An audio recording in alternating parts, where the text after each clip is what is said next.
ninkan wuxuu leeyahay waa inaan maamulnaa aaladahoo dhan macal TikTok dib baan ka farqayn doonaa ila fiirsada. Majority of Gen Z have an unfavorable impression of Israel. And my friends, I think the reason for that is that we're losing the digital war. Okay, they're getting their information from TikTok and X, whatever it is, and we're losing that war. When you think about it, the masters of the universe are Jews. You know, we've got Altman and AI, we got Zuckerberg, we got Sergey Brin, we got the group across the board, Jan Combs, you know, founded WhatsApp. It's us. And we have to figure out a way to win the digital battle. ninkan wuxuu leeyahay dhalinyaradii badi oo adduunka ku nooleed waxay u aqoonsadeen Israel inay tahay wadan aad u xun.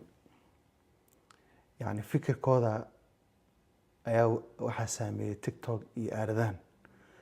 marka wuxuu leeyahay waa inaan kabaheena gashanaa, macnaheedu uu ka wadaa waa inaan maamulnaa ummadda sideeda meelaha laga hago, meelaha laga maamulo waa TV-yada iyo aaladahan TikTok, Facebook iyo Instagram iyo meelahan.